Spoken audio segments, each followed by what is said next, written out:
Hello my friends, welcome back to another video of Symphonic Approaches. This is the second part of episode 1. If you haven't checked part 1 yet, please do so now before watching this video. And without any further ado, let's go directly to the content. One of the cool effects that Zimmer likes to use is the delay on low percussion. Let's hear it in the original.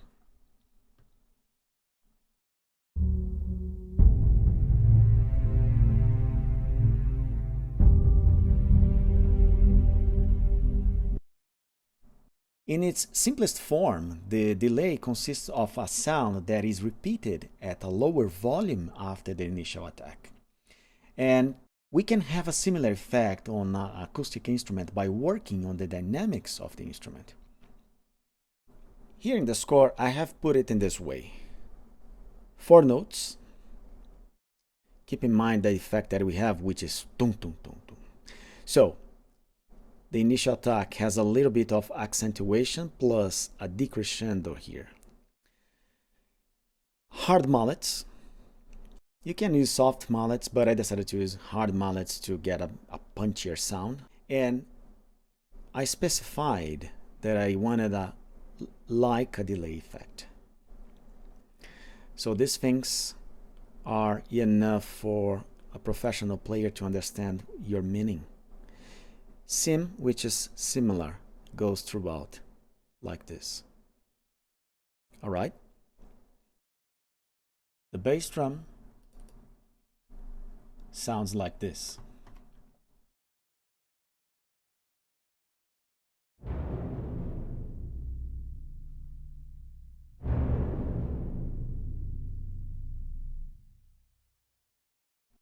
Alright. Let's now change the subject and talk a little bit about Midi programming. It would be straightforward to specify in the score the kind of effect that you want and let the player make it. But when it comes to samples, things get a little more complicated because you will need to use a sample library that has a lot of layers and even round robins. I mean, if you use, for instance, a library that has 4 dynamic layers only, you have 4 notes to simulate the delay. You wouldn't get a realistic sound because the first attack would be too strong and the last note would be too low. So the idea is to use a library that you can simulate the endless possibilities of dynamics that exists in between the ones that we already know.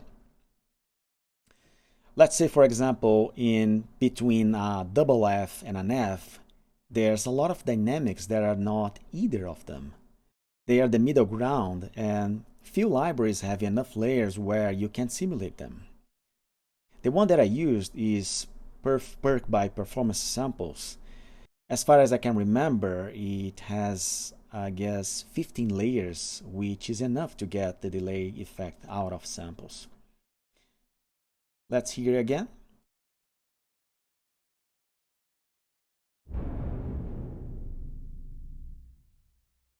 This is probably lower than what it could be, but I wanted to keep this effect very subtle.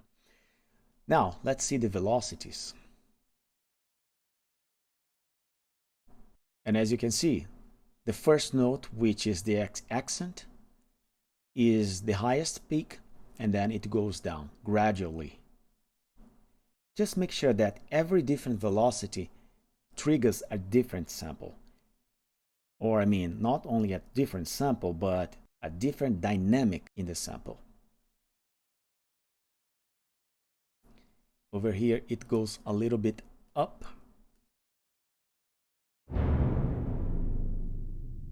And the effect becomes more evident. Okay, good. Now, the next topic is how to build intensity. Most composers think of augmenting the intensity by adding more instruments and increasing dynamics.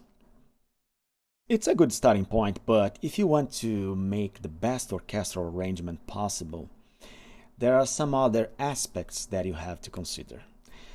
Today I'm going to show you a couple of them, which are rhythm and articulations. The introduction of the drums starts here with the bass drum, and I have put this articulation on it. But as we go further in the score, we are going to see that there's addition of instruments over here, which is taiko or surdo. And now there's another addition, which is toms. These couple of notes should be played on one drum only, and here on two drums. It helps to simulate the crescendo and decrescendo effect. Over here, there's an unused articulation so far, which is a phlegm. And in the final part, which should be the most intense one, the tom-toms are taking the lead, while the bass drum plays only the head of the beats. Let's hear how these drums sound.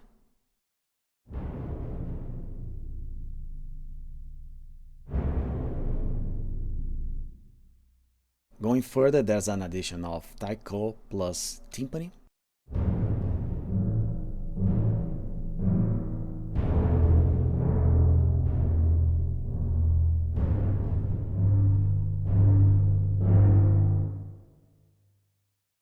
And approaching to the climax of the piece, we have this, now with tom-toms.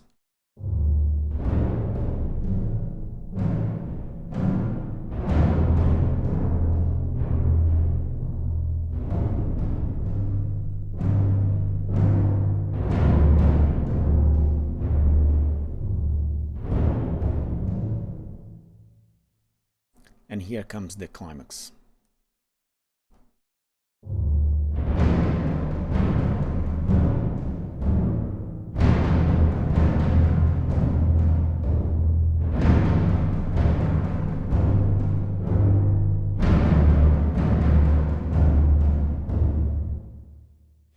So this is the drum arrangement that I have done to add aggressiveness and also build up the intensity in the music. So this is an example of adding more instruments and rhythm. Now let's discuss how articulation can add more intensity. Let's go to the harp. We can see the arrangement as I showed you a few minutes ago. The harp starts very smoothly, just adding some resonance to the piano part. Let's hear it again.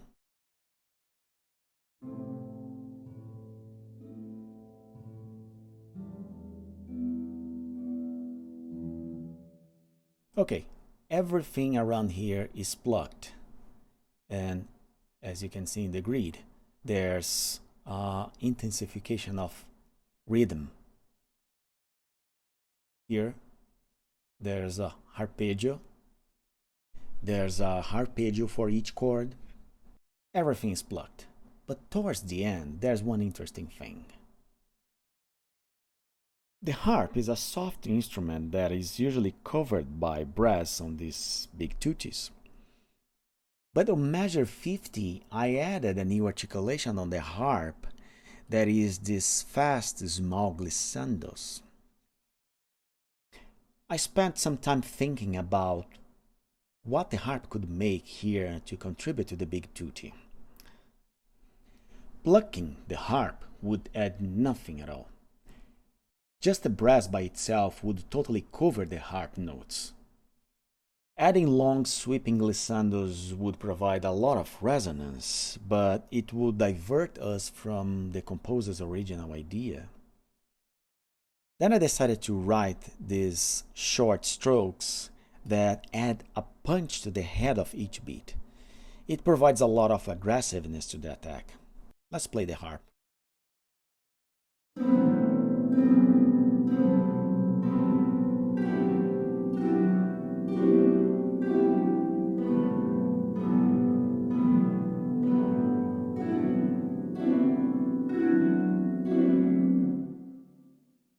As you can see, the harp is substantially contributing to the texture without diverting from the composer's original idea.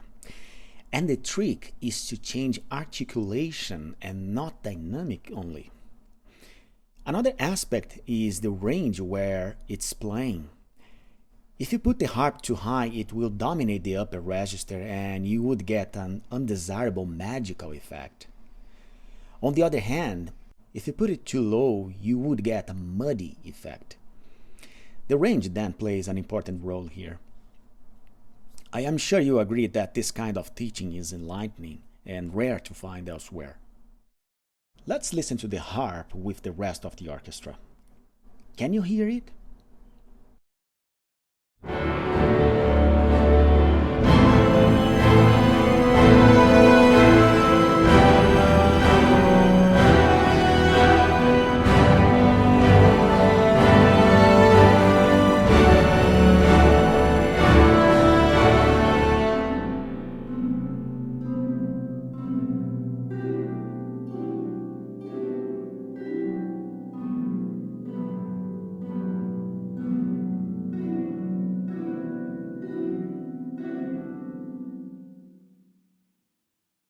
So the harp glissandos are something you probably would never suspect were there by just listening to the reorchestration. It's one of the many examples of instruments that you can't hear, but they are there contributing with something substantial in the texture. Again, if you do not clearly hear an instrument in the texture, it doesn't mean it's not playing. If you want to understand symphonic music fully, you have to understand the mechanisms of orchestration. And there's only one way it can be done, which is studying full scores. But many times studying full scores may be very complicated, especially on advanced techniques. And this is why I'm here to help you. I am putting together for you everything that I know about advanced orchestration. That's it, folks. This is the end of the first episode of Symphonic Approaches. Today you've learned the concepts of weak and strong timbres of the orchestral instruments and how you can seamlessly blend them to achieve the effect that you have in mind. We have also discussed some aspects of adding intensity.